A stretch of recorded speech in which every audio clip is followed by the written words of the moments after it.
Class है। Good morning students, आज हम लोग डिस्कस करेंगे जो आपने ऑनलाइन टेस्ट नंबर 10 दिया है 3 जुलाई 2020 को। ये 3 जुलाई को होने वाला जो टेस्ट था वो आपका ऑनलाइन टेस्ट नंबर 10 था। आइए हम उसका डिस्कशन करते हैं। और मुझे पूरा यकीन है कि पिछले टेस्ट से आप इस टेस्ट में बेहतर परफॉर्म किए होंगे, आपको अच्छा लगा होगा और आपके इसमें बहुत कम क्वेश्चंस में डाउट होंगे, लेकिन नियमतः हमारे को सारे क्वेश्चन कराने हैं। तो सारे क्वेश्चन कराने हैं तो हम सीक्वेंस वाइज सभी करेंगे, लेकिन फिर भी अगर किसी में आपको डाउट रह जाए तो आप जहां वीडियो देख रहे हैं उसके क्वेरीज में प्लीज़ अपना डाउट डाल दें या टेस्ट नंबर डाल दें और क्वेश्चन नंबर डाल दें। हम खुद क्वेश्चन ढूंढ लेंगे और आपको उसका डिटेल सॉल्यूशन आप तक भेज देंगे। सो आइए शुरू करते हैं। क्वेश्चन नंबर 136 कह रहा है the taxonomic unit phylum in the classification of animal is equivalent to which hierarchical level in classification of animal। ये देखिए ये लाइन रिपीट कर दिया है तो आप इसको समझ गए होंगे। The taxonomic unit phylum in the classification of animal is equivalent to which hierarchical level equivalent to which hierarchical level in classification of plants। ये कुछ वर्ड दोबारा टाइप हो रखे हैं, लेकिन मुझे यकीन है आप समझ गए होंगे। इसमें पूछ रहा है कि प्लांट के क्लासिफिकेशन में जब हम करते हैं तो एनिमल के क्लासिफिकेशन में जिस लेवल पर फाइलम को रखते हैं, फाइलम के इक्विवेलेंट रैंक कौन है। तो प्लांट क्लासिफिकेशन में किंगडम के बाद फाइलम के जगह पर हम डिवीजन इस्तेमाल करते हैं। आइए क्वेश्चन नंबर 137 है, कह रहा है botanical gardens and zoological park have collections of. तो बॉटनिकल गार्डन और जूलॉजिकल पार्क में एंडेमिक और एक्सोटिक दोनों लिविंग स्पीसीज। एंडेमिक का मतलब जो हमारे आसपास है, स्थानीय, और एक्सोटिक का मतलब जो बाहरी है, विदेशी है, यूनिक है, उनको भी ये दोनों का वहाँ पर कलेक्शन होता है, दोनों का संग्रह होता है। 138 है which of the following statement is not correct। गलत खोजना है हमें।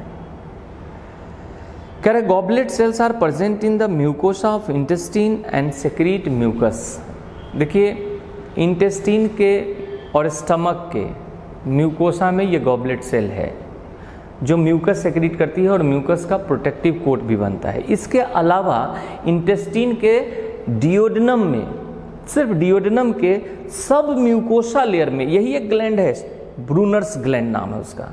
वो ब्रूनर्स ग्लैंड ही एक ऐसा ग्लैंड है जो स्मॉल इंटेस्टीन के सिर्फ डियोडेनम हिस्सा के सब म्यूकोसा रीजन में रहता है और यह भी म्यूकस सेक्रीट करता है। लेकिन गॉबलेट सेल स्टमक में भी है, हमारे रेस्पिरेटरी ट्रैक्ट में भी है, इंटेस्टीन में भी है, लेकिन ये सबसे इनर मोस्ट लेयर में है, म्यूकोसा में। और ये जो म्यूकस सिक्रीशन होता है उससे प्रोटेक्टिव कोट बनता है सरफेस पर एलिमेंट्री कैनाल के, जिससे डाइजेस्टिव एंजाइम का या HCl का स्टमक में इस पर प्रभाव ना पड़े, इससे डैमेज ना हो, पेप्टिक अल्सर ना हो स्टमक में, या इंटेस्टिनल डैमेज ना हो। तो ये बात तो सही हो गई। दूसरा कह रहा है oxyntic cells are present in mucosa of stomach and secrete HCl। बिल्कुल साफ सही बात है।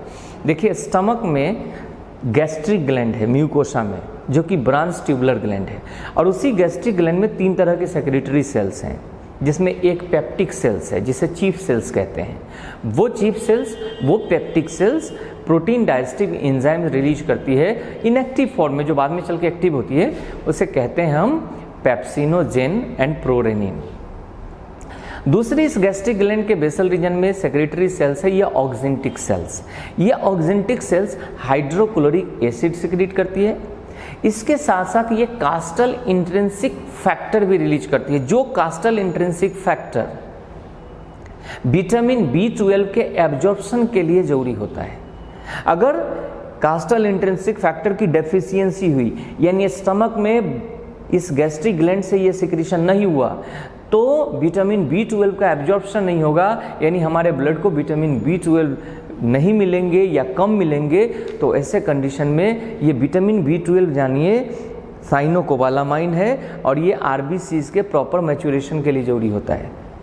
अब ये गैस्ट्रिक ग्लैंड अगर डैमेज हुआ, ये विगत सालों में पूछा हुआ भी सवाल है नीट का, तो इसके वजह से कास्टल इंट्रिंसिक फैक्टर की डेफिशिएंसी होगी, रिजल्टेंटली विटामिन B12 की डेफिशिएंसी होगी, जिसके वजह से आरबीसीज का प्रॉपर मैच्योरेशन नहीं होगा। आरबीसीज बड़ा तो हो जाएगा पर उसमें हीमोग्लोबिन का अमाउंट जितना होना चाहिए नॉर्मल वो नहीं होगा। तो इस एनीमिया को कहते हैं हम मेगैलोब्लास्टिक एनीमिया या मैक्रोसाइटिक एनीमिया, और इसे दूर करने के लिए विटामिन B12 और फॉलिक एसिड रेकमेंड की जाती है। तो ये दूसरा भी सही है। तीसरी की बात करते हैं। अच्छा, उसमें गॉबलेट सेल भी एक सेल है, यानी गैस्ट्रिक ग्लैंड में ना एक सेल हो गया पेप्टिक सेल, ऑक्जेंटिक सेल, और तीसरा जो हमने अभी बात करी थी गॉबलेट सेल्स की, तो ये तीनों सेल्स रहते हैं उसमें और ये म्यूकोसा में है। तो ये बात तो सही हो गई दूसरी। अब तीसरे स्टेटमेंट पे आते हैं कि acini are present in the pancreas. बिल्कुल, पेनक्रियाज एक हेटेरोक्राइन ग्लैंड है, यानी इसमें एक्सोक्राइन हिस्सा भी है और इंडोक्राइन हिस्सा भी है। एक्सोक्राइन हिस्सा को पैनक्रिएटिक एसिनाई कहते हैं। एसिनाई का मतलब होता है सैक्यूल्स। वास्तव में ये पैनक्रिएटिक एसिनाई ऐसे है, ये सब एसिनाई है। ये माइन्यूट सैक्यूल्स जो देख रहे हैं ना आप, ये एसिनाई है ये। अब आप कहेंगे ये बीच वाला क्या है, तो ये बीच वाला डक्ट्यूल है ये, और ये डक्ट्यूल आगे चल के फ्यूज होता है तो पैनक्रिएटिक डक्ट बनता है। अब ये जो एसिनाइन है यही सेक्रेट करती है पैनक्रिएटिक जूस, और उस पैनक्रिएटिक जूस में मिक्सचर ऑफ डाइजेस्टिव एंजाइम्स हैं। उसमें कार्बोहाइड्रेट डाइजेस्टिव एंजाइम भी है जिससे पैनक्रिएटिक एमाइलेज कहते हैं। उसमें प्रोटीन डाइजेस्टिव एंजाइम भी है। कौन कौन? तो ट्रिप्सिनोजेन, काइमोट्रिप्सिनोजेन और प्रोकार्बोक्सी पेप्टिडेज। उसमें लाइपेज भी है, उसमें न्यूक्लिएज भी है। तो यहाँ पर कह रहा है acini present in the pancreas and secrete carboxy peptidase. तो हमने कहा ना यहाँ पर एसिनाई से ट्रिप्सिनोजेन, काइमोट्रिप्सिनोजेन और प्रोकार्बोक्सी पेप्टिडेज ये रिलीज होता है, प्रोटीन डाइजेस्टिव एंजाइम। तो सही हो गई बात। और जब 3 सही है तो चौथा ही गलत होगा। देख लीजिए, Brunner's gland are present in submucosa of stomach. ये गड़बड़ हो गया। अभी तो बोला था मैंने कि ब्रूनर्स ग्लैंड ही एक ऐसा ग्लैंड है जो सिक्रीट तो म्यूकस करती है, लेकिन ये स्मॉल इंटेस्टाइन के सिर्फ डियोडेनम हिस्से के सब म्यूकोसा लेयर में होती है, नॉट इन म्यूकोसा। याद रखिएगा, बाकी इंटेस्टिनल ग्लैंड्स जितने हैं वो सब म्यूकोसा में हैं। ब्रूनर्स ग्लैंड ही एक ऐसा है जो सब म्यूकोसा में है, वह भी स्मॉल इंटेस्टाइन के सिर्फ डियोडेनम में।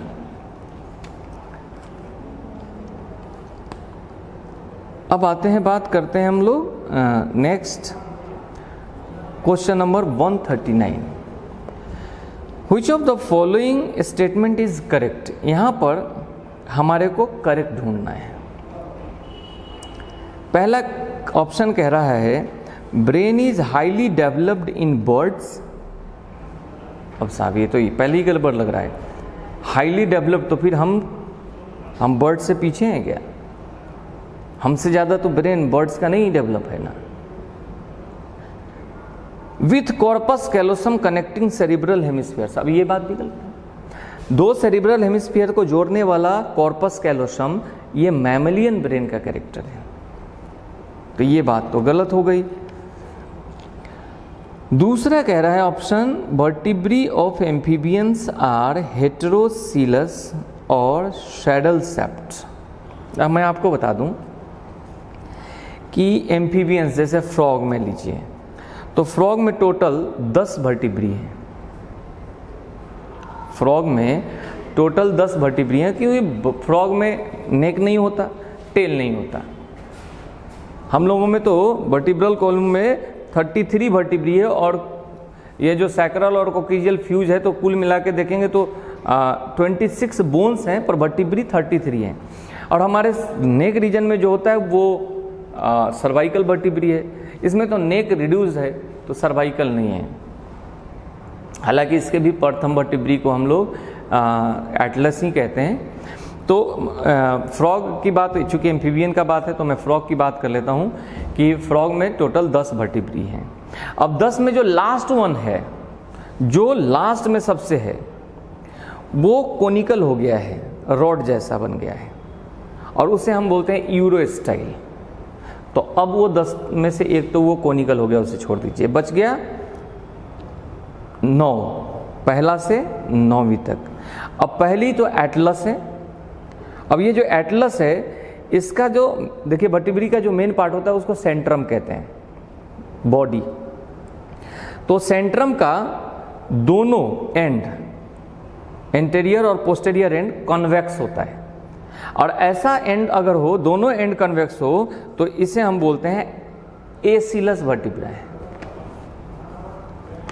तो फर्स्ट जो एटलस है वो एसिलस है। से 8th नंबर, फर्स्ट के बाद आप चलिए 2nd, 3rd, 4th, 5th, 6th, 7th, माने दूसरा से लेकर 7वां तक जो वर्टिब्री है वो प्रोसिलस टाइप है। प्रोसिलस में क्या होता है कि एंटीरियर सरफेस कॉन्केव और पोस्टीरियर सरफेस कॉन्वेक्स होता है। और 8th जो नंबर जो है, 8th नंबर, उस 8th नंबर वर्टिब्री का दोनों सरफेस, एंटीरियर और पोस्टीरियर दोनों कॉन्केव है। और इस टाइप के वर्टिब्री को कहते हैं हम लोग, इसको कहते हैं एम्फीसिलस है। आइए 9th की बात करते हैं। तो 9th जो है वो प्रोसिलस है, 9th जो है वो एसिलस है। जो 9th नंबर है वो एसिलस है। तो कुल मिला के समझिए कि 10 टोटल वर्टिब्री हैं फ्रॉग में। 10 में से लास्ट वन जो 10वां नंबर है वो कोनिकल हो गया है, जिसे यूरो स्टाइल कहते हैं। पहला जो एटलस है वो एसिलस है। 8वां जो है वो एम्फीसिलस है। 9वीं जो है वो एसिलस है। और बाकी बचे 2nd, 3rd, 4th, 5th, 6th, 7th, ये प्रोसिलस है। प्रोसिलस का मतलब concave anterior and convex posterior and. तो इसमें ऑप्शन में कह रहा है कि वर्टिब्री ऑफ एम्फीबियंस आर हेटेरोसिलस, ऐसा तो कोई नहीं है, सो ये भी गलत। तीसरा ऑप्शन है the skin of reptiles is unique in possessing hairs. अब हेयर्स होना सिर्फ मैमल का कैरेक्टर है, रेप्टाइल का नहीं। रेप्टाइल में तो किसी किसी में स्केल्स है, जैसे सांप में नहीं है, लेकिन ड्राई और नॉन ग्लैंडुलर स्किन होता है। हेयर्स होना ये मैमल्स का कैरेक्टर है, तो ये भी गलत हो गया। 4th कहता है coelacanth is the most primitive living fish. Coelacanth most primitive है। सीलाकैंथ है क्या? ये वेस्ट ओशियन में मिलता है। आपने सुना होगा जब आप बोनी फिशेस पढ़े होंगे, ऑस्टिस, तो उसमें एक एग्जाम्पल आता है लैटिमेरिया। यही लैटिमेरिया जीनस जो है ये सीलाकैंथ है और इसी को हम लोग लिविंग फॉसिल कहते हैं। तो ये ऑप्शन सही है। आइए 140 में मैच कराना था, जिसमें पहला है मैक्रोपस। मैक्रोपस कंगारू को कहते हैं। कैनिस फैमिलियरिस, कैनिस फैमिलियरिस का मतलब डॉग। तो ए के साथ मैच कर गया 3, ए के साथ 3, देखिए ए के साथ 3 जो है वो सी और डी दोनों में है। अब ए और बी तो ऑप्शन ऐसे ही छट जाएगा, सी और डी में कोई होगा तो ज़रा दूसरा मिला लेते हैं कि कैनिस, कैनिस हो गया, यानी बी के साथ 1। अब बी के साथ 1 सिर्फ सी में है, तो स्पष्ट मतलब है इसका आंसर सी हो गया। हमें ज़्यादा ऐसे सिचुएशन में ज़्यादा टाइम लगाना भी नहीं है, शॉर्ट करके निकाल लेना है कौन आंसर होगा। 141 में आइए, यहाँ देखते हैं ये भी मैच कराना है। डिओडेनम, डिओडेनम यू शेप्ड होता है। जब स्टमक है हमारा, ये स्टमक है, तो यहाँ से शुरू हुआ, देखिए ये डिओडेनम पोर्शन है, यू शेप। तो duodenum U shaped structure emerging from the stomach, ए के साथ 3 और ए के साथ 3 सिर्फ सी ऑप्शन में है, बस एक मैच कराकर हमारे को आंसर निकल जाता है। 142 भी मैचिंग है, कह रहा है लाइपेज, लाइपेज मतलब fat digestive enzyme, lipid digestive enzyme. Nuclease means nucleic acid digestive enzyme, यानी ए के साथ 2 और बी के साथ 3 मैच कर रहा है, ए के साथ 2 और बी के साथ 3, ये ए में भी है और सी में भी है। चला आगे बढ़ जाते हैं। कार्बोक्सी पेप्टिडेज, ये carboxy peptidase protein digestive enzyme है, तो सी के साथ मैच कर गया हमारा 4, अब सी के साथ 4 मैच कर रहा है, ये सिर्फ ए ऑप्शन में, तो इसका आंसर हो गया ए ऑप्शन। अब आ जाइए क्वेश्चन नंबर बात कर लेते हैं 143। ये सिग्मोइड कर्व है, आप जानते हैं ये ऑक्सीजन हीमोग्लोबिन कर्व है, बोर्स इफेक्ट को एक्सप्लेन करता है और ये बताता है कि ऑक्सीजन और हीमोग्लोबिन के जुड़ने में, यानी जो हीमोग्लोबिन ऑक्सीजन से जुड़ जाता है, इस जुड़ने के फिनोमेना को ऑक्सीजिनेशन कहते हैं और इसमें ऑक्सीजिनेज नाम का एंजाइम इन्वॉल्व होता है। ऑक्सीजन हीमोग्लोबिन से अनस्टेबल बाइंड होता है, स्टेबल बॉन्डिंग नहीं करता। तो CO2 का जो कंसंट्रेशन है, CO2 का पार्शियल प्रेशर है, वो ऑक्सीजन और हीमोग्लोबिन के जुड़ने, यानी जो हीमोग्लोबिन ऑक्सीजन से जुड़ जाए उसे सैचुरेटेड हीमोग्लोबिन कहते हैं। ये सैचुरेटेड हीमोग्लोबिन के परसेंटेज को अफेक्ट करता है। कैसे समझिएगा, बोर्स इफेक्ट कहता है, जैसे ये लंग्स लिए हमने, ये लंग्स है और इधर हम लेते हैं ब्लड सर्कुलेशन है,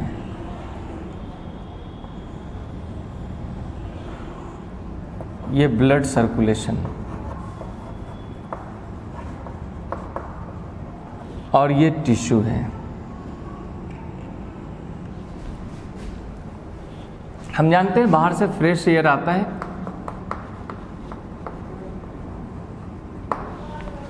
लेकिन फ्रेश एयर में सभी गैसेस हैं जो एटमॉस्फेयर में है, हमारे ब्लड में जाना है ऑक्सीजन, तो ऑक्सीजन पर बात कर लेते हैं। यहाँ पर पार्शियल प्रेशर ऑफ ऑक्सीजन ये होता है 100 mmHg और पार्शियल प्रेशर ऑफ CO2 ये होता है 40 mmHg।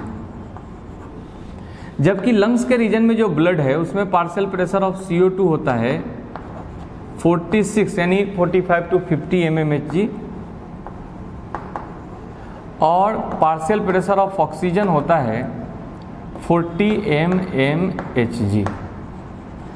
जिस वजह से oxygen higher partial pressure to lower partial pressure यानी लंग्स के एल्वियोलाई से ब्लड में डिफ्यूज करता है और CO2 ये देखिए ब्लड से लंग्स एल्वियोलाई में।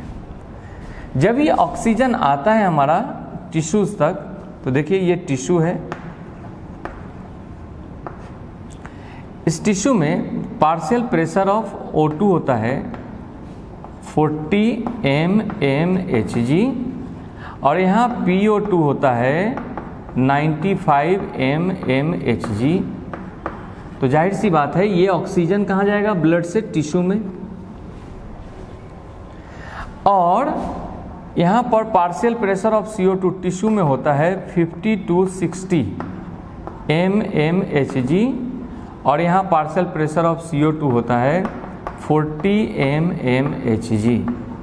तो ये CO2 टिश्यू से ब्लड में जाता है और फिर ब्लड इसको इधर पहुंचाता है लंग्स तक। अब साहब यहाँ पर सोचने वाली बात यह है कि जब यहाँ आता है तो ऑक्सीजन हीमोग्लोबिन से जुड़ जाता है, बनता है ऑक्सी हीमोग्लोबिन और इस प्रोसेस को कहते हैं ऑक्सीजिनेशन। और यहाँ पर जब आता है तो ऑक्सी हीमोग्लोबिन से हीमोग्लोबिन और ऑक्सीजन अलग हो जाता है, तभी तो डिफ्यूज करता होगा। तो हमारे दिमाग में ये सवाल आता है कि ऐसा क्या वजह है कि ऑक्सीजन इस जगह लंग्स के रीजन में हीमोग्लोबिन से बाइंड होकर सैचुरेट होता है, और ऑक्सीजन कैरी करने की जो कैपेसिटी है हीमोग्लोबिन में वो फेरस आयन के वजह से है।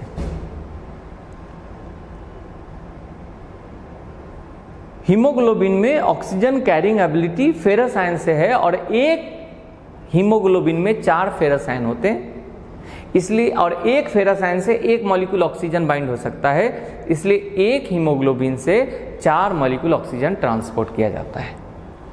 लेकिन सवाल ये होता है कि लंग्स के रीजन में जो ब्लड है, यहां ऑक्सीजन भी वही है, हीमोग्लोबिन भी वही है। जब दोनों वही है तो दोनों फिर बाइंड हो गया, चलिए फेरस आयन के वजह से एफिनिटी है, बाइंड हो गया। लेकिन जब यही ऑक्सी हीमोग्लोबिन टिश्यूज के रीजन में आता है, तब ऑक्सीजन हीमोग्लोबिन से अलग हो जाता है, जबकि आज भी उस हीमोग्लोबिन में फेरस आयन है, तो फिर अलग क्यों हुआ? इस बात को बताया बोर्स ने। बोर्स ने कहा कि ऑक्सीजन और हीमोग्लोबिन के आपस में जुड़ने या अलग होने में CO2 के कंसंट्रेशन में चेंज होने के वजह से हाइड्रोजन आयन के कंसंट्रेशन में चेंज होना और उसके वजह से pH में चेंज होना इस बात को डिसाइड करता है कि ऑक्सीजनेशन होगा या डीऑक्सीजनेशन होगा, और कितना रेट से होगा। कैसे समझिए, जब यहाँ लिए लंग्स के रीजन में देख लीजिए, जब यहाँ CO2 का पार्शियल प्रेशर है 46 mmHg, यहाँ 40, तो 6 mmHg का डिफरेंस है, तो ये CO2 क्या हो जाएगा, डिफ्यूज होगा। तो जितना आ रहा है उससे CO2 घट रहा है, CO2 का घट रहा है। अब CO2 घट रहा है तो हाइड्रोजन आयन, अभी हम बात कर रहे थे, हाइड्रोजन आयन घट रहा है। हाइड्रोजन आयन कैसे घट रहा है ये भी समझिएगा। ये जो CO2 घट रहा है उसका कारण है, CO2 सबसे ज्यादा आता है HCO3- के फॉर्म में, यानी बाइकार्बोनेट आयन के फॉर्म में। ये बाइकार्बोनेट आयन यहाँ आकर इस रीजन में आकर हाइड्रोजन आयन से कंबाइन होता है, बनाता है H2CO3, और ये टूट जाता है, CO2 अलग हो जाता है, H2O अलग हो जाता है, H2O ब्लड में ही रह जाता है, CO2 डिफ्यूज हो रहा है। तो जितना तेजी से CO2 बाहर निकल रहा है, इसका मतलब है ये रिएक्शन तेजी से चल रहा है, या इसका मतलब हाइड्रोजन आयन कंजम्पशन हो रहा है। और जब हाइड्रोजन आयन कंजम्पशन हो रहा है तो हाइड्रोजन आयन घटेगा। अब हाइड्रोजन आयन घटेगा तो इसके वजह से pH वैल्यू बढ़ने लगता है। हाइड्रोजन आयन घटेगा तो इसके वजह से pH वैल्यू बढ़ने लगता है। pH वैल्यू बढ़ना हम जानते हैं, बढ़ के 7.4 से ज़्यादा नहीं होना चाहिए और घट के 7.3 से ज़्यादा नहीं होना चाहिए ब्लड का pH। इसी को मेंटेन करने के लिए ऑक्सीजन हीमोग्लोबिन से जुड़ता है। अब आप कहेंगे कि ऐसे जुड़ने से क्यों मेंटेन होगा, तो मेंटेन इसलिए होता है ना कि जब ऑक्सी हीमोग्लोबिन बनता है ना तो इससे हाइड्रोजन आयन रिलीज होते हैं, और यही हाइड्रोजन आयन यहाँ पर इस्तेमाल होते हैं, इसलिए एक लेवल से ज़्यादा हाइड्रोजन आयन घट नहीं पाता। यानी आपने देखा कि CO2 के घटने के वजह से जितना तेजी से CO2 घटेगा, ये इसको बैलेंस करने के लिए उतना तेजी से ऑक्सीजनेशन होगा, यानी हीमोग्लोबिन का सैचुरेशन होगा। अब आइए यहाँ पर क्या हुआ कि डीऑक्सीजनेशन हो गया। तो देखिए यहाँ पर डीऑक्सीजनेशन का कारण क्या है, CO2 टिश्यू से ब्लड में आ रहा है, यानी CO2 क्या हो रहा है, बढ़ रहा है। CO2 बढ़ रहा है तो हाइड्रोजन आयन भी बढ़ रहा है। अब आप कहेंगे हाइड्रोजन आयन कैसे बढ़ रहा है, तो ये देखिए CO2 जो आता है ना उसमें ज़्यादा से ज़्यादा CO2 लगभग 68 to 70% CO2 की बात मैं बोल रहा हूँ। ये हीमोग्लोबिन ये RBCs में जाता है और RBC में मौजूद पानी के साथ जुड़ करके बनाता है H2CO3, और यही टूट जाता है बाइकार्बोनेट आयन और हाइड्रोजन आयन में।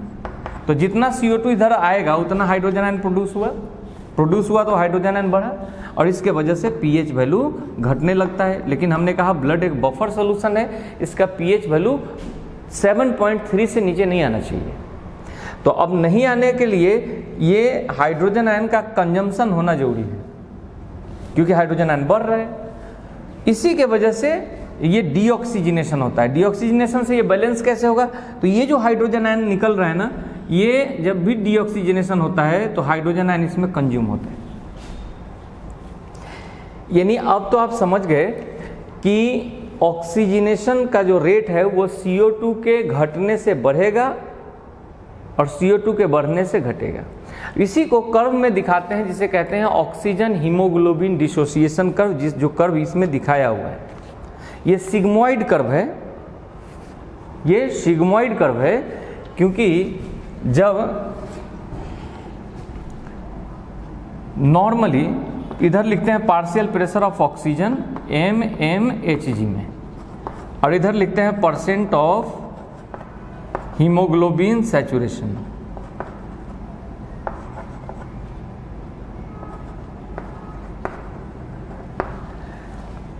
ये शुरू में अगर हम देखिए आइडियल कंडीशन लेंगे तो 6 mmHg है, यानी 40 mmHg होना चाहिए पार्शियल प्रेशर ऑफ CO2। तो 40 mmHg अगर पार्शियल प्रेशर ऑफ CO2 हो तो ये 25 mmHg PO2 पर 50% हीमोग्लोबिन सैचुरेट हो जाता है। इसके बाद थोड़ा स्लो होता है। कैसे स्लो होता है कि 40 mmHg PO2 पर 75% हीमोग्लोबिन का सैचुरेशन होता है, और 100 mm इसके बाद और स्लो होता है। 100 mmHg पर 100% हीमोग्लोबिन का सैचुरेशन होता है। तो इस तरह से ये कर्व बन जाता है सिग्मोइड। अब इसमें अगर यह तब है जब PCO2 40 mmHg है। मैं और क्वेश्चन समझने के लिए बता दे रहा हूं। अब हम जानते हैं कि CO2 जितना तेजी से घटेगा ये इतना फास्ट होगा। जब ये इतना फास्ट होगा तो ये कर्व इधर जाएगा। ये किधर जाएगा, इस तरफ, यानी लेफ्ट जाने का संभावना कहाँ है, लंग्स में। और PCO2 जैसे PCO2 हो गया घटा करके 40 के जगह 20 mmHg, तो ये फास्ट हुआ। और अगर अच्छा ये सबसे फास्ट होता है 50% हीमोग्लोबिन सैचुरेशन तक। तो नॉर्मल कंडीशन में ये 25 mmHg PO2 पर होता है, जिसे हम P50 वैल्यू कहते हैं। तो अगर CO2 घटेगा तो P50 वैल्यू घटेगा, क्योंकि कम ही PO2 पर 50% सैचुरेशन हो जाएगा। और अगर ये बढ़ेगा तो ये सैचुरेशन रेट स्लो हो जाएगा।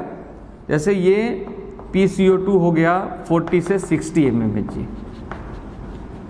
तो ये देखिए 50% हीमोग्लोबिन सैचुरेशन लेट हो रहा है, यानी P50 वैल्यू बढ़ गया। तो आइए ये बात कर लेते हैं। The curve is sigmoid in shape, बिल्कुल सही है। X axis represents partial pressure of oxygen in A axis. A axis कह रही है, ये इसे दिखा रखा है ए, जबकि ये हीमोग्लोबिन सैचुरेशन है, तो ये भी गलत है। B axis represent percentage of, ये भी गलत है, ये हीमोग्लोबिन सैचुरेशन परसेंट बोल रहा है। The graph is called carbon dioxide dissociation curve. नहीं साहब, इसको कहते हैं oxygen haemoglobin dissociation curve.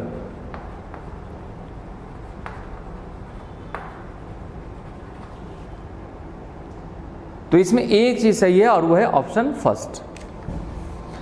Question number 144, select the wrong statement regarding the transport of CO2 in blood. Nearly 20 to 25% of CO2 is transported by RBCs। देखिए RBC से तो आप समझिए जितना CO2 हमें ट्रांसपोर्ट होता है ना, उनमें सिर्फ 3% CO2 as carbonic acid blood plasma से ट्रांसपोर्ट होता है। बाकी के 97% CO2 RBCs ही कैरी करती है, जिसमें से 23 to 25% कार्बो हीमोग्लोबिन यानी कार्बो एमिनो कंपाउंड के फॉर्म में, और 68 to 70% ये बाइकार्बोनेट आयन के फॉर्म में कैरी करती है।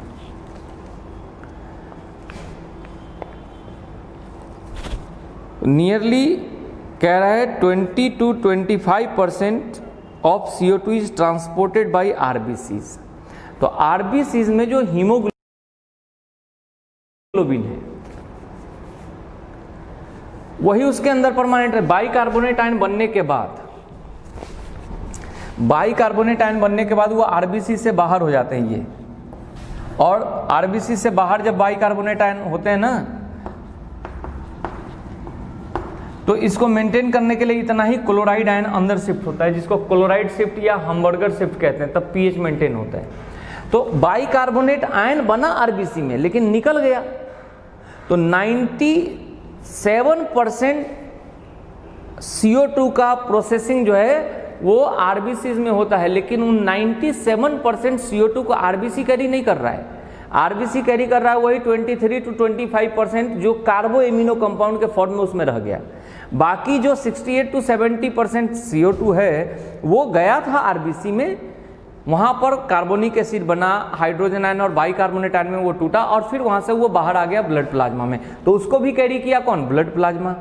तो 3% वो ब्लड प्लाज्मा कैरी कर रहा है कार्बोनिक एसिड के फॉर्म में, और 68 to 70% ब्लड प्लाज्मा CO2 को कैरी कर रहा है किस फॉर्म में?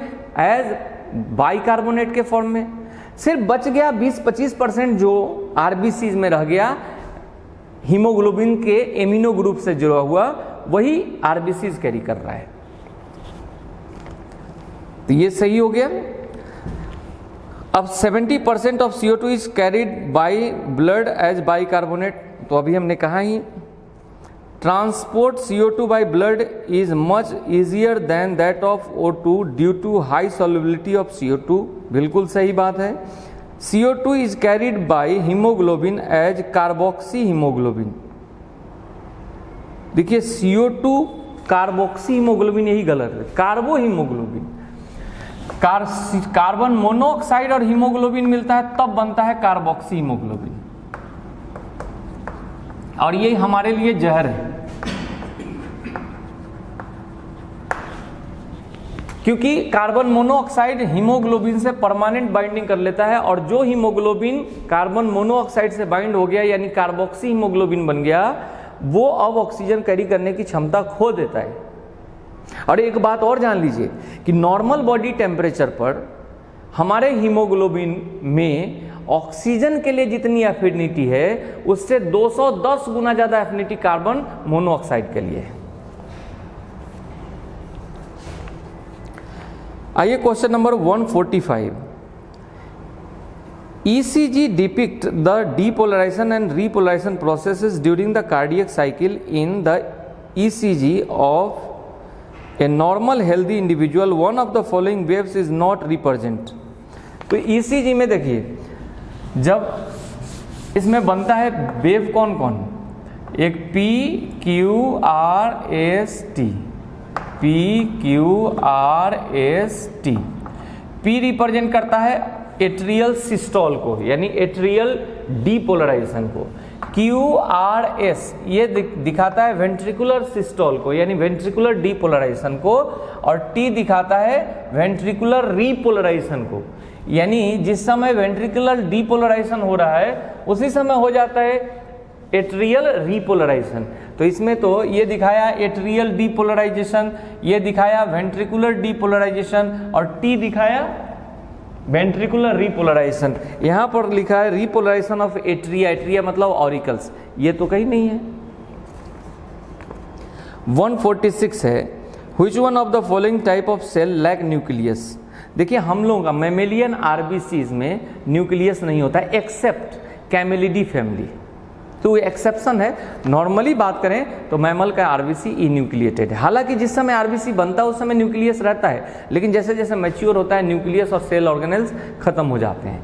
फिर भी RBC जिंदा रहता है क्योंकि उसके लिए जो लिविंग प्रोसेसेस हैं, जो बायोलॉजिकल रिएक्शन है जो उसको जिंदा रखता है, वो उसके प्लाज्मा मेम्ब्रेन पर होता है, और उसके प्लाज्मा मेम्ब्रेन को हम खास तौर पर कहते हैं डोनांस मेम्ब्रेन।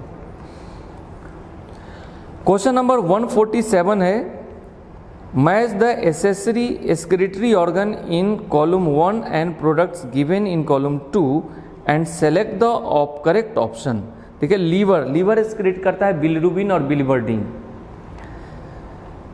स्वेट ग्लैंड से यानी पसीने में भी कुछ यूरिया होती है, लंग से CO2 और सीबेसियस ग्लैंड से एस्टेरॉल्स, यानी ये आंसर है ऑप्शन बी में। क्वेश्चन नंबर 148 की बात करें, which of the following is showing the correct sequential order of vertebrae in vertebral column of human being. देखिए cervical 7 vertebrae, normally vertebral formula हमारा क्या होता है, टोटल वर्टिब्री हमारे वर्टिब्रल कॉलम में 33 हैं, लेकिन अगर बोन अलग करेंगे तो 26 बोन अलग होगा। क्यों? सर्वाइकल 7 अलग अलग है, थोरैसिक 12 अलग अलग है, लंबर 5 अलग अलग है, लेकिन सैक्रल 5 है और ये फ्यूज्ड है, तो ये पांचों एक बोन बन के रूप में निकलेगा। और कोकिजियल 4 है और ये भी फ्यूज्ड है, तो ये 4 एक बोन के फॉर्म में निकलेगा। तो number of bone in vertebral column बोला जाए तो 26, लेकिन नंबर ऑफ वर्टिब्री बोला जाए तो 33 है। सो ये हमारा sequence cervical, thoracic, lumbar, sacral, coccygeal, यानी ये है answer D. Question number 149, which of the following option is incorrect, गलत देखना है। Gliding joints between the carpal, सही है। Hinge joint between the humerus and pectoral girdle, ये तो साहब हिंग ज्वाइंट तो ये है एल्बो का ज्वाइंट है जो एक तरफ ही खुले, यानी एक तरफ मूव हो। ये तो बॉल एंड सॉकेट ज्वाइंट है, फ्री मूवेबल ज्वाइंट है, तो ये गलत है। 150, an area in the brain which is associated with strong emotions. देखिए हमारे ब्रेन में इमोशंस, सेक्सुअल बिहेवियर और मोटिवेशन का सेंटर है लिम्बिक सिस्टम। ये लिम्बिक सिस्टम बना है हिपोकैम्पस, एमाइगडेला और हाइपोथैलेमस से। हिपोकैम्पस और एमाइगडेला सेरिब्रल हेमिस्फीयर का मेडुलरी रीजन है का स्ट्रक्चर है, और हाइपोथैलेमस डायंसिफिलॉन का वेंट्रल सरफेस है। जो हाइपोथैलेमस हेडमास्टर इंडोक्राइन ग्लैंड्स का भी काम करता है, बॉडी टेम्परेचर को भी रेगुलेट करता है, मेंटेन रखता है, और भूख और प्यास का एहसास भी कराता है। ये काम तो अकेला कर लेता है, लेकिन हिपोकैम्पस और एमाइगडेला के साथ मिलकर ये बनाता है limbic system, and that controls emotions, sexual behaviour and motivation. Question number 151 में आपने देखा है, इसमें थोड़ी एक जो स्टेटमेंट है, 5 स्टेटमेंट बोला जा रहा है, लेकिन 4 ही स्टेटमेंट लिखा हुआ है, तो आप 4 ही को कंसीडर करके आंसर निकालेंगे। सो 4 अगर कंसीडर करके आंसर निकालते हैं तो लिखा है select the option with all correct statement. पहला है the year perform 2 sensory function. Year को स्टैटो एकॉस्टिक ऑर्गन कहते हैं क्योंकि ये सुनने में भी हेल्प करता है और बैलेंस में भी, तो पहला तो सही हो गया। बी कह रहा है दो cone contain purplish red protein called rhodopsin. Rhodopsin rod cell में होता है, कोन सेल में तो आयोडोप्सिन होता है, तो बी गलत हो गया। सी कहता है stapes is attached to the tympanic membrane. ये गलत है, स्टेपिस सबसे अंदर वाला है, टिम्पैनिक में तो मेलियस रहता है, मेलियस होता है, फिर इंकस होता है, फिर स्टेपिस होता है, तो ये भी गलत है। डी वाला कह रहा है the space between cornea and the lens is called as aqueous humour. बिल्कुल सही बात है, और लेंस के पीछे होता है विट्रस ह्यूमर। हालांकि जो इंट्राओकुलर प्रेशर है जिसके वजह से आईबॉल का शेप मेंटेन है, वो बेसिकली और मेजरली एक्वस ह्यूमर के वजह से है। इसी एक्वस ह्यूमर में जो इंट्राओकुलर प्रेशर है वो बढ़ जाता है तो हमें काला मोतिया बिंदु होता है, जिसे हम कहते हैं ग्लाउकोमा। तो ये सही है, यानी इसमें ए और डी सही है, और जो ए ऑप्शन है उसमें दिया हुआ है ए, डी एंड ई, तो ई तो स्टेटमेंट ही नहीं है, तो उसको छोड़ दीजिए आप, बच गया ए और डी। इससे भी इतना से भी आंसर निकल जाएगा और हम समझ सकते हैं। 152 Leydig cells produce a group of hormones called. साहब लिडिक सेल्स मतलब इंटरस्टिशियल सेल, जिससे मेल सेक्स हार्मोन्स रिलीज होता है, और मेल सेक्स हार्मोन्स के ग्रुप को कहते हैं एंड्रोजन।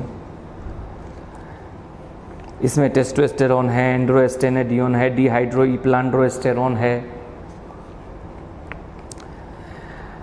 153 है corpus luteum secrets hormone called. Corpus luteum ovulation बाद जो LH का सिक्रीशन होता है जिसके वजह से ओव्यूलेशन होता है, तो उसके ग्राफियन फॉलिकल जो खाली हो जाती है उसमें ल्यूटीन पिगमेंट के वजह से ये पीले रंग का सेलुलर लेयर बनता है जिसे कॉर्पस लुटियम कहते हैं, और ये प्रोजेस्टेरॉन हार्मोन सिक्रीट करता है।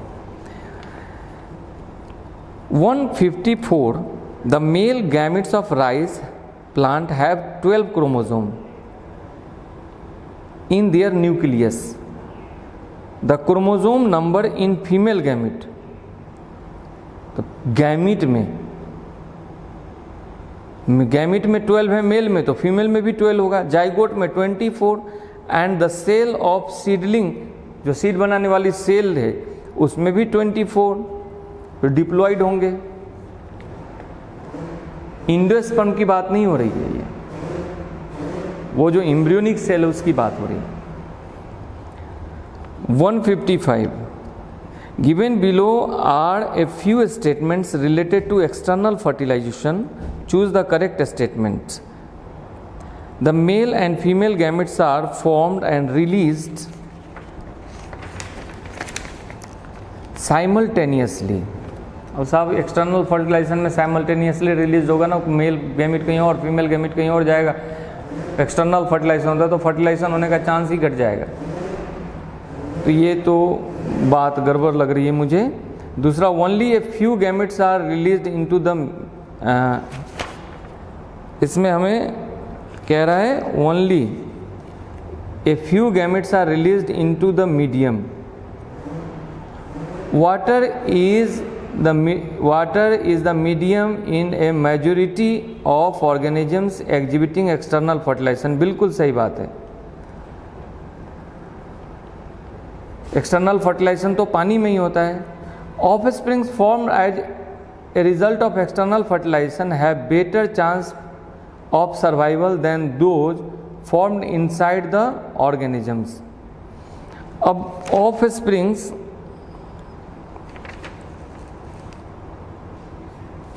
जो बाहर में डेवलप हो रहा है उसका तो चांस भी वैसा नहीं बनता, उसका बेटर सर्वाइवल का चांस क्या है, उसका तो प्रीडेशन ज़्यादा हो जाएगा। सो इसका आंसर अगर हम लेते हैं तो इसमें आंसर होगा इसका 1 और 3। इसका आंसर 1 and 3 स्टेटमेंट है। 156 The statements given below describe certain features that are observed in the pistil of flowers. पहला कह रहा है pistil may have many carpels, multi carpellary हो सकता है, ठीक है। Each carpel may have more than one ovule, ठीक है।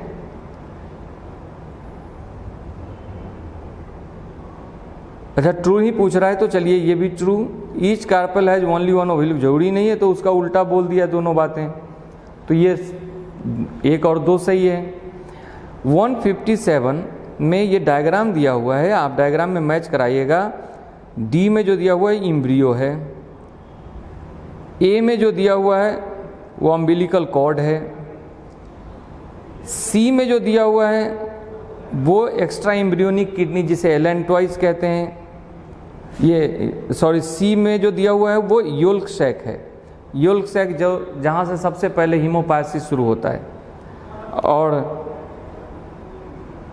जो फाइन बी में निकला हुआ है फाइन ब्रांचेज वो कोरियोनिक विलाई है जो इंडोमेट्रियम से अटैच होती है और प्लासेंटा डेवलप करती है।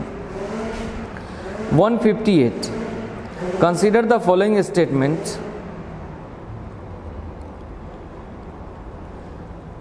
और बताना क्या है हमें ऑफ द एबव स्टेटमेंट। अच्छा, करेक्ट कौन है ये बताना है। देखिए, the sperm head contains an elongated diploid parental nucleus, ये गलत हो गया। डिप्लॉइड तो स्पर्म तो मियोसिस से बनता है तो हैप्लॉइड होगा।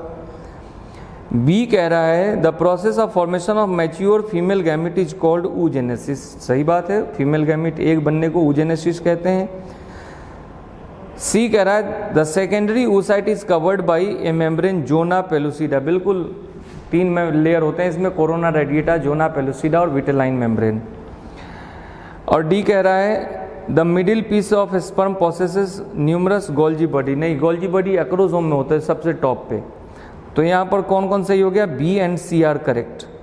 159 ये national level approach to build up reproductively healthy society. ये 1950-1951 में भारत में फैमिली प्लानिंग प्रोग्राम एक्ट चला था, ये शुरू की गई थी। 160 इसको भी मैच कराना है। Select the correct option of genetic disorder in man. Phenylketonuria हो, अल्काप्टोनुरिया हो, एल्बिनिज्म हो, ये रिसेसिव ऑटोसोमल डिसऑर्डर है। तो ए के साथ मैच कर गया 3, ए के साथ 3, 3 सी ऑप्शन में है और डी में, तो अब आ जाइए उसी में। Haemophilia x linked recessive disorder है, यानी बी के साथ हो गया 1, तो ये सी ऑप्शन में ऐसा ऑप्शन है, ये मैच कर गया। 161 which one of the following statement is wrong. गलत क्या है। Mendelian disorder can not be traced in a family by the pedigree analysis.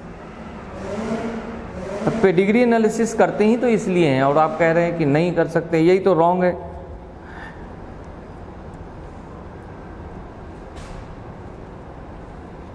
(162) the net electric charges on DNA and histone. देखिए DNA पर negative और histone केवल eukaryotes के chromosome में रहता है, इस पर पॉजिटिव चार्ज होते हैं।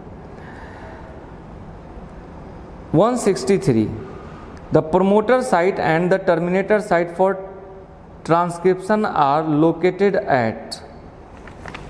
आप जानते हैं कि डीएनए ये है, अगर इसका 5' एन इधर है 3', इसका 3' और ये 5', ये दोनों पैरेलल स्ट्रैंड है। अब इसमें से कोई एक ही स्ट्रैंड आरएनए बनाएगा, और जो आरएनए बनाएगा तो कोई भी नया स्ट्रैंड आरएनए का बनना शुरू होता है या डीएनए का, तो 5' से शुरू होता है, ये ट्रांसक्रिप्शन हुआ। अगर ये बना रहा है तो ऐसे बनाएगा, ये बनाएगा तो 5' एंड इधर से इधर बनेगा, एक ही बनाता है, जिसे सेंस स्ट्रैंड या मास्टर स्ट्रैंड कहते हैं। तो ये 3' है। अब ये क्या कह रहा है ऑप्शन में, up stream and 5' and down stream and 3' respectively of the transcription unit. Up stream ये देखिए, अप स्ट्रीम ये 5' और डाउन स्ट्रीम ये 3' है। खैर 164 which of the following statement is most appropriate for sickle cell anaemia. It can not be treated with iron supplement. बिल्कुल सही, iron supplement से ना माइक्रोसाइटिक एनीमिया में ट्रीटमेंट करते हैं। फॉलिक एसिड और साइनोकोबालामाइन यानी विटामिन B12 से मैक्रोसाइटिक यानी मेगालोब्लास्टिक में, और ये तो जेनेटिक डिसऑर्डर है। It confirm resistance to acquiring malaria. बिल्कुल, इसमें प्लाज्मोडियम पैरासाइट का साइकिल नहीं चल पाता है। It is a molecular disease. बिल्कुल मॉलिकुलर है। हीमोग्लोबिन के बीटा पॉलीपेप्टाइड में जो 6 नंबर पे एमिनो एसिड होता है ग्लूटामिक एसिड, उसके जगह चेंज हो जाता है वैलिन, बस इसी के चेंज की वजह से ये होता है। तो इसमें तीनों बातें सही है। 165 the sporozoite that cause infection when a female anopheles mosquito bites a human being are found in, उसके लार में सैलिवरी ग्लैंड में स्पोरोजोइट होते हैं, ये क्रेसेंट्रिक सेप्ट होते हैं। 166 the disease chikungunya is transmitted by aedes mosquito से। And abnormal human baby with एक 3 एक्स है, यानी सुपर फीमेल है। तो देखिए 3 एक्स में अगर मेल है तो मेल में XY होता है और फीमेल में दोनों एक्स होती है, तो बटना चाहिए दोनों एक्स, गैमिट में अलग अलग जाना चाहिए। अगर दोनों एक साथ गई और इधर से एक एक्स आए तभी ये बच्चे में 3 एक्स हो सकता है। यानी ये ऐसा कंडीशन तभी होगा जब फीमेल गैमिट यानी एग एबनॉर्मल हो।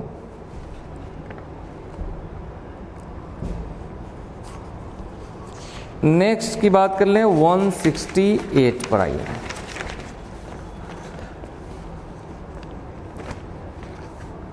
ये मैच कराना है व्हीट हिमगिरी का, ब्रासिका समझ रहे हैं, गोभी, पूसा स्वर्णिम, काउपी, पूसा कोमल और चिली पूसा सदाबहार। 169 Which one of the following statement about tissue culture is wrong? Wrong बोल रहा है। The method of producing thousands of plants through tissue culture, ये तो होता ही है by micro propagation. The capacity to generate a whole plant from any cell explant and called totipotency। एक cell अगर पूरा बॉडी डेवलप कर दे, सेल की यही एबिलिटी तो टोटिपोटेंसी है। By tissue culture it is not possible to achieve propagation of a large number of plant। ये गलत है, ये इसीलिए तो करते हैं। 170 चूज द रॉन्ग स्टेटमेंट, फिर से गलत चूज करना है हमें। कह रहा है food provides energy and organic material for growth and repair of tissue. बिल्कुल साहब, फूड वही होता है। Food is the nutritive substances taken by the organisms for energy, growth, maintenance and survival.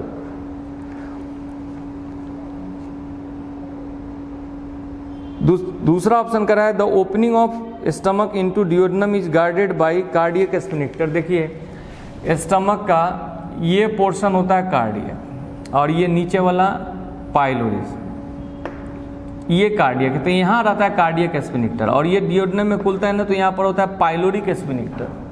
Cardiac portion ये है, ये फंडस है, ये बॉडी है, ये पाइलोरस है। तो ये पाइलोरिक एपर्चर है और इसके गार्डिंग लेयर को कहते हैं पाइलोरिक स्फिंक्टर। और यहाँ पर ये ऊपर वाले का नाम बोल रहा है, तो ये गलत हो गया।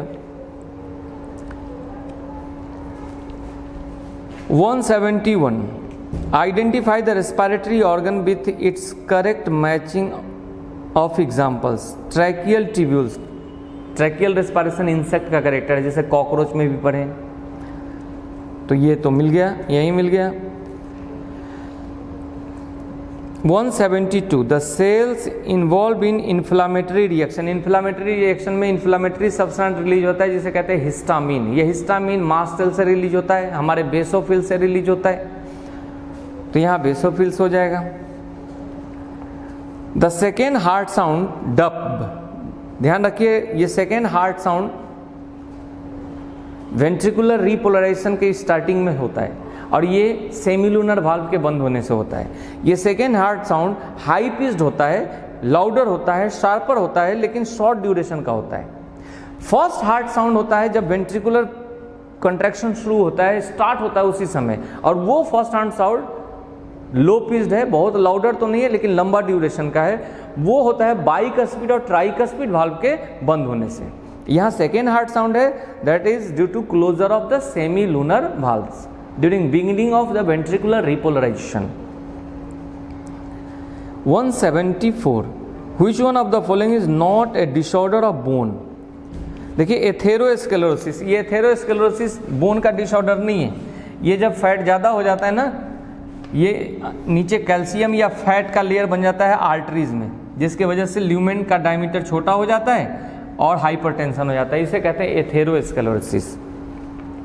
Which one of the following statement is incorrect? फिर इनकरेक्ट खोज रहे हैं। Heart muscle are striated and involuntary. बिल्कुल, हार्ट मसल हमारा स्ट्रिएटेड है और इनवॉलंटरी है। The muscles of hands and legs are striated and voluntary. बिल्कुल, स्केलेटल मसल हमारा स्ट्रिएटेड है और वॉलंटरी है। Muscles located in reproductive tract are unstriated and involuntary. Smooth muscle है वो, तो अनस्ट्रिएटेड है और इनवॉलंटरी है। Muscles located in inner wall of alimentary canal, ये भी अनस्ट्रिएटेड और इनवॉलंटरी है, जबकि यहाँ बोला जा रहा है एस्ट्रिएटेड, यही गलत है। 176 में फिर मैच कराएंगे myelin sheath. Myelin sheath white matter में होता है, यानी व्हाइट नर्व फाइबर्स में। फोर ब्रेन में दो पार्ट हैं, एक टेलेनसिफेलॉन और दूसरा डायनसिफेलॉन। टेलेनसिफेलॉन में ऑल्फैक्टरी लोब्स और सेरिब्रल हेमिस्फीयर है, और डायनसिफेलॉन तो डायनसिफेलॉन ही है। तो फोर ब्रेन में डायनसिफेलॉन का dorsal surface epithalamus, ventral surface hypothalamus, तो फोर ब्रेन में ही आ जाएगा हाइपोथैलेमस। सेंट्रल नर्वस सिस्टम में आता है ब्रेन और स्पाइनल कॉर्ड, यानी सी के साथ मैच करेगा 1। और हाइंड ब्रेन में आता है सेरिबेलम एंड मेडुला ऑब्लंगेटा। 177 में आइए। Offspring formed by sexual reproduction exhibit more variation than those formed by asexual reproduction. वो इसलिए कि मेल और फीमेल से जो गैमिट्स आते हैं उनके जेनेटिक मटेरियल फर्क है। तो यहाँ पर कह रहा है सेक्सुअल रिप्रोडक्शन पहला ऑप्शन की इज ए लेंदी प्रोसेस, इससे वेरिएशन को क्या लेना देना है। Gametes of parents have qualitatively different genetic composition, ये बात सही। 78 choose the correct statement from amongst to the following dioecious organisms are seen only in animals। नहीं साहब, dioecious का मतलब यूनिसेक्सुअल को कहते हैं, पर यहाँ पर हर्माफ्रोडाइट दिया हुआ है, ये थोड़ा गड़बड़ है। हर्माफ्रोडाइट मतलब बाइसेक्सुअल, बाइसेक्सुअल मतलब मोनोसियस, मतलब मोनो मतलब एक, सीएस मतलब बॉडी, मेल फीमेल की एक ही बॉडी हो।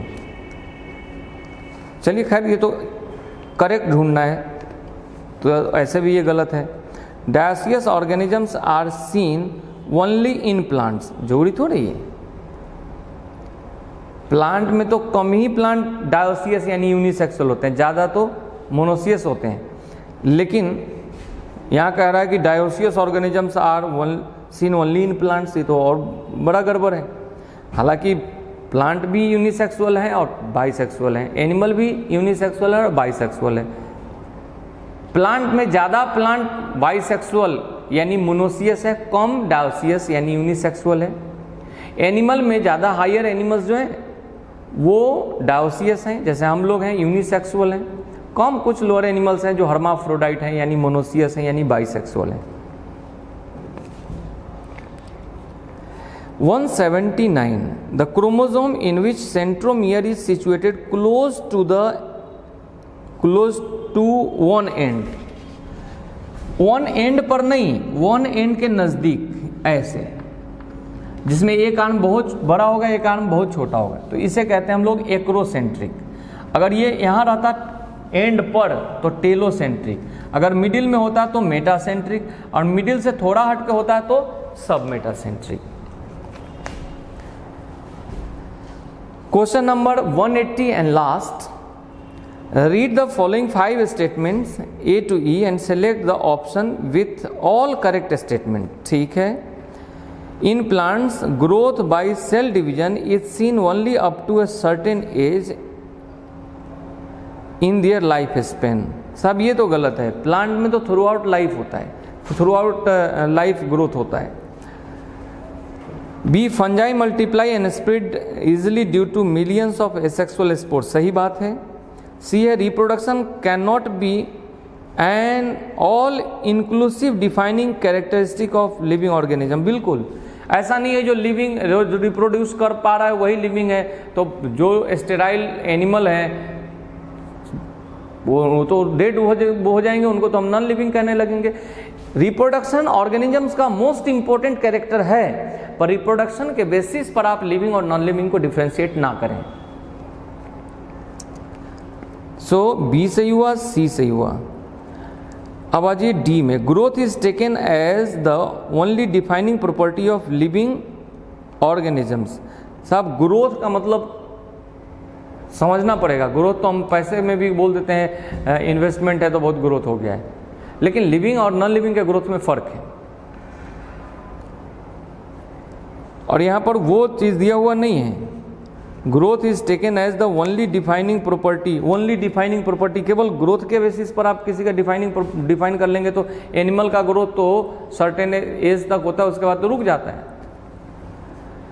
एंड ई है the sum total of all chemical reaction occurring in our body is metabolism. बिल्कुल, ऑल कंस्ट्रक्टिव और डिस्ट्रक्टिव प्रोसेसेस, जितने भी बायोकेमिकल रिएक्शंस लिविंग बींग्स में होता है, all are collectively called as metabolism. So इसमें कौन कौन सा स्टेटमेंट सही है? B, C and E. तो ये थे आपके डिस्कशन ऑनलाइन टेस्ट 10th जो 3 जुलाई को हुए। स्टूडेंट, हमारी कोशिश रहती है कि आपको हर क्वेश्चन समझ में आए, लेकिन हमारे पास एक मजबूरी है कि कम समय में हमें सारे क्वेश्चन डिस्कस करने हैं। मुझे ये भी पता है कि आपको सारे क्वेश्चन में डाउट नहीं होंगे, लेकिन वक्त ऐसा है कि हमारे और आपके बीच कम्युनिकेशन डायरेक्ट नहीं हो पा रहे हैं। सो हमें पता नहीं चल रहा है कि किन्हें किस क्वेश्चन में प्रॉब्लम है, तो ये मेरी मजबूरी हो जाती है कि हम एक एक क्वेश्चन सारे पर बात करें और कम समय रहता है। हो सकता है आपको जिस क्वेश्चन में डाउट हो उसमें अभी भी आपको कोई कंफ्यूजन हो, मैं इससे इत्तेफाक रखता हूँ। जरूरी नहीं है कि कोई भी बच्चा एक ही जैसे पूरी बात समझ ले। तो आपको अगर इस डिस्कशन के सुनने के बाद भी किसी क्वेश्चन में डाउट रहता है तो आपसे मेरा रिक्वेस्ट है कि आप जहाँ ये लेक्चर सुन रहे हैं, जहाँ देख रहे हैं, इसके बगल में क्वेरीज दी हुई है, उसमें आप अपनी क्वेश्चन जो जिसमें आपके अभी भी डाउट रह गए हैं वो नंबर और वो किस डेट का टेस्ट का है वो डाल दें या फिर क्वेश्चन टाइप कर दें। हम जितनी जल्दी होगी आप तक उसका डिटेल सॉल्यूशन भेज देंगे। इस तरह से भेजने की कोशिश करेंगे रिटन सॉल्यूशन कि आपको समझने में परेशानी ना हो, आपके डाउट क्लियर हो जाएं। Thank you.